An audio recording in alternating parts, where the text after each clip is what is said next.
Hello everyone, कैसे हैं आप लोग। उम्मीद करता हूँ आप सभी लोग अच्छे होंगे। आज के वीडियो में हम लोग डिस्कस करने वाले हैं क्लोरोक्स लैब साइंसेज के आईपीओ के बारे में।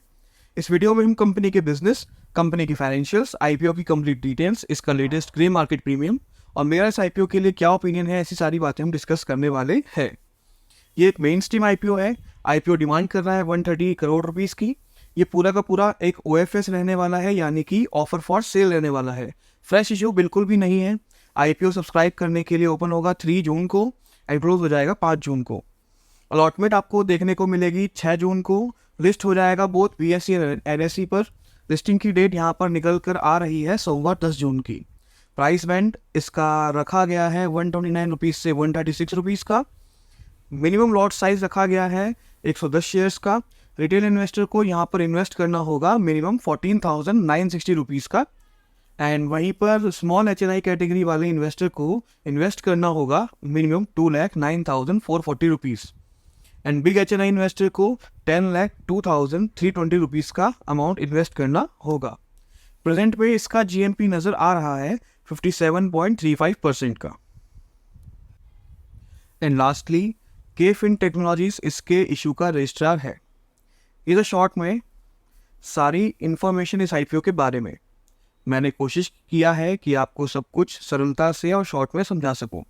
आगे इस आईपीओ के बारे में थोड़ा डिटेल में चर्चा कर लेते हैं, पर वीडियो में आगे बढ़ने से पहले आप सभी से रिक्वेस्ट करूंगा कि वीडियो को लाइक कर दीजिएगा, चैनल को सब्सक्राइब कर दीजिएगा और आईपीओ और स्टॉक मार्केट से जुड़ी हुई हर एक लेटेस्ट इन्फॉर्मेशन के लिए हमारे टेलीग्राम चैनल को ज्वाइन करें। टेलीग्राम चैनल को ज्वाइन करने का लिंक ऊपर आई बटन, नीचे description box and pin comment में दिया हुआ है। तो कंपनी की डिटेल्स के बारे में थोड़ी चर्चा करते हैं कि कंपनी काम क्या करती है और किस सेक्टर में ऑपरेट करती है। कंपनी इनकॉर्पोरेट हुई थी 2008 में।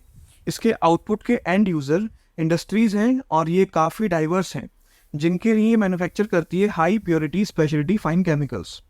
इस केमिकल को यूज़ किया जाता है वेरियस एप्लीकेशंस में, जैसे कि APIs को मैन्युफैक्चर करने में, फार्मा फॉर्मुलेशंस करने के लिए, साइंटिफिक रिसर्चेज में, न्यूट्रासिटिकल्स में और बायोटेक एप्लीकेशंस में, एग्रोकेमिकल फॉर्मुलेशंस में, पर्सनल केयर प्रोडक्ट्स को बनाने में, मेटल रिफाइनरीज के अंदर और एनिमल हेल्थ प्रोडक्ट्स बनाने में। तो देखा जा सकता है काफ़ी वर्सेटाइल प्रोडक्ट्स ये लोग मैन्युफैक्चर करते हैं। इन सभी इंडस्ट्रीज़ की डिमांड को पूरा करने के लिए क्रोनॉक्स प्रोड्यूस करती है 185 टाइप्स के अलग अलग केमिकल्स। इनमें शामिल है phosphate, sulphate, acetate, chloride, citrate, nitrates, nitrites, carbonates, EDTA derivatives, hydroxide, succinate, gluconate and और भी बहुत तरह के केमिकल्स।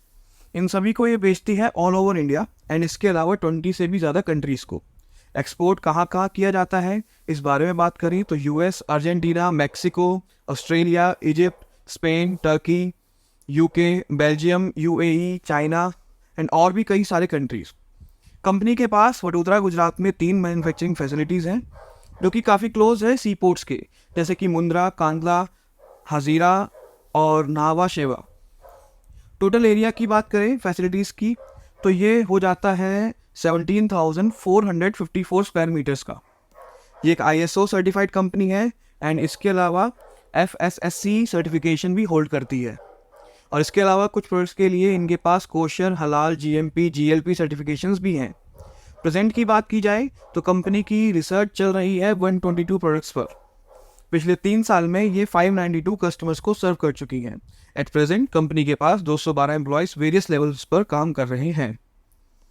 तो कंपनी का बिजनेस काफ़ी जोरदार और दमदार नज़र आ रहा है। काफ़ी डाइवर्सिफाइड इंडस्ट्रीज को सर्व करती है। मोर देन 100 प्रोडक्ट्स मैन्युफैक्चर करती है। Domestic as well as internationally deal करती है।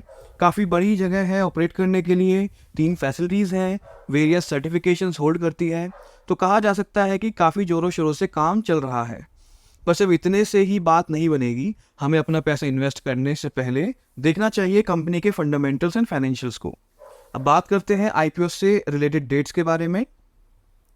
तो जैसा कि हमने बताया, IPO आपका ओपन हो जाएगा सोमवार को 3 जून को और क्लोज हो जाएगा बुधवार 5 जून को। अलॉटमेंट होने वाली है 6 जून को। अगर आपके पास एप्लीकेशन आपकी एक्सेप्ट हो जाती है, शेयर्स आते हैं, तो आपके डीमेट में ट्रांसफ़र हो जाएंगे 7 जून को। और अगर नहीं मिलती आपके अलॉटमेंट तो आपको पैसा रिफंड कर दिया जाएगा 7 जून को। लिस्टिंग होने वाली है सोमवार 10 जून को। अब आईपीओ के साइज एंड लॉट्स की बात की जाए तो भाई 10 रुपये पर शेयर के हिसाब से शेयर का फेस वैल्यू है। प्राइस बैंड रखा गया है 129 रुपीज़ से 136 रुपीज़ का। लॉट साइज यहाँ पे रहने वाला है 110 शेयर्स का। टोटल इशू साइज हमने बताया था 130 करोड़ का है, जिसमें से पूरा का पूरा ही ऑफर फॉर सेल है, यानी कि सारा का सारा जो स्टेक होल्डर्स है पैसा उनके पास जाने वाला है, जो कि थोड़ी सी गलत बात है। पर आगे बात करें आईपीओ में अप्लाई करने के अमाउंट के बारे में, तो डिफरेंट कैटेगरीज के हिसाब से रिटेल के लिए मिनिमम है 1 लॉट यानी कि 110 शेयर्स 14,960 रुपये। रिटेल के लिए मैक्सिमम होने वाला है 13 लॉट्स यानी कि 1430 शेयर्स, अमाउंट हो जाएगा 1,94,480। स्मॉल एचएनआई की बात करें तो मिनिमम होगा उनके लिए 14 लॉट्स यानी कि 1,540 शेयर्स, और ये अमाउंट हो गया 2,09,440 का। वहीं पर स्मॉल एचएनआई के लिए मैक्सिमम लॉट्स हो जाएंगे 66 शेयर्स, हो गए 7,260, अमाउंट हो गया 9,87,360। वहीं पर बिग एचएनआई के लिए बात करें तो उनके लिए मिनिमम होगा 67 लॉट्स का, अमाउंट हो जाएगा 10,02,320 रुपये। मैक्सिमम जितनी उनकी कैपेसिटी है उतना अप्लाई कर सकते हैं। अब कंपनी के फाइनेंशियल्स की तरफ चलते हैं एंड फाइनेंशियल्स का जो डेटा देखने को मिलता है वो अमाउंट या फिगर जो रहेगी वो करोड्स के अंदर रहेगी, एंड डेटा जो दिया गया है वो लास्ट ईयर का 31 दिसंबर तक का है, एंड उससे पहले के 3 फाइनेंशियल ईयर्स का दिया गया है। एसेट्स के बारे में बात करें तो एसेट्स 2021 में थी 37 करोड़ की, उसके बाद बढ़ के हुई 56 करोड़ की, फिर थोड़ी कम हुई 54 करोड़ की, एंड फाइनली हमारे पास अभी देखने को नजर आ रही है 66 करोड़ के आसपास की, यानी कि एसेट्स तो काफ़ी बढ़ गई हैं पहले से। वहीं पर रेवेन्यू की बात करें तो रेवेन्यू पहले था 63 करोड़ का, फिर बढ़ा 83 करोड़, फिर नेक्स्ट दोबारा से बढ़ गया 97 करोड़, एंड अभी जो नज़र आ रहा है वो नज़र आ रहा है 68 करोड़ का। आगे चलते हैं, प्रॉफिट आफ्टर टैक्स की बात करें तो प्रॉफिट आफ्टर टैक्स सबसे शुरुआत का मैंने रखा है 9.73 करोड़ का, उसके बाद 13 करोड़, उसके बाद 16 करोड़ का, एंड अभी हमें जो 9 मंथ्स का नज़र आ रहा है वो नज़र आ रहा है 15 करोड़ का। नेटवर्थ की बात करें 26 करोड़ से वो हो गई है 60 करोड़, और रिजर्व एंड सरप्लस हमारे पास 26 करोड़ से हो गए 15 करोड़ के। बोरिंग्स सिर्फ हमें पहले नज़र आ रही है 0.01 करोड़ की, उसके बाद है 0.64 करोड़ की, उसके बाद दी नहीं है।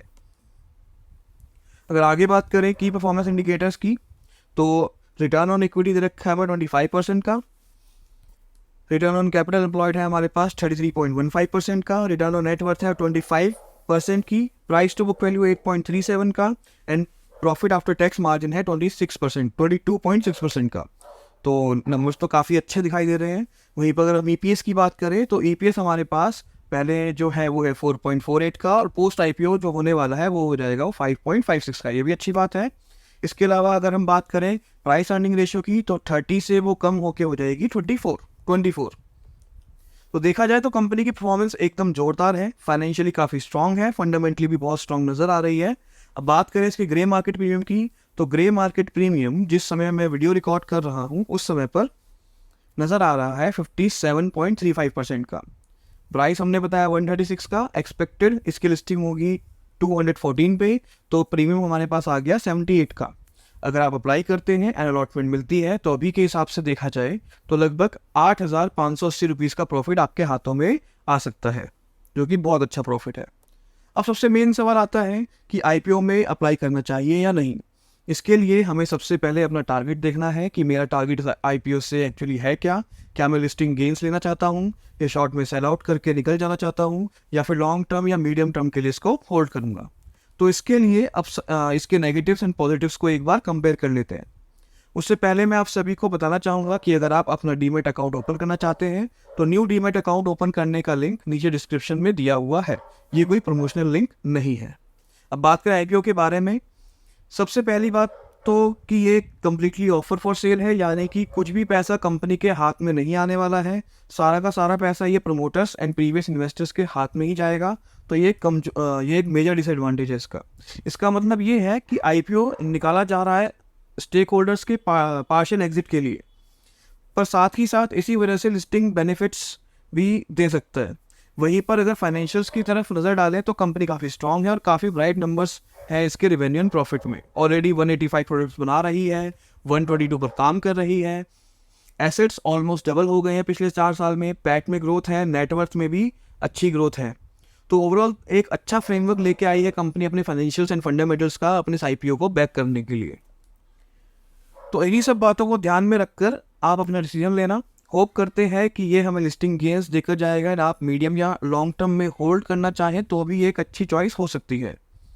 इस वीडियो को मैं यहीं एंड करता हूँ। आई होप आप सभी को ये वीडियो इन्फॉर्मेटिव लगा होगा, और अगर आपकी इस वीडियो से कोई हेल्प हुई हो तो वीडियो को लाइक करना मत भूलिएगा, चैनल को प्लीज़ सब्सक्राइब कर दीजिएगा एंड इसी तरह की और जानकारी पाने के लिए हमारे टेलीग्राम चैनल को जरूर ज्वाइन करिएगा, जिसका लिंक ऊपर आई बटन, नीचे description box and pin comment में दिया हुआ है। Thank you.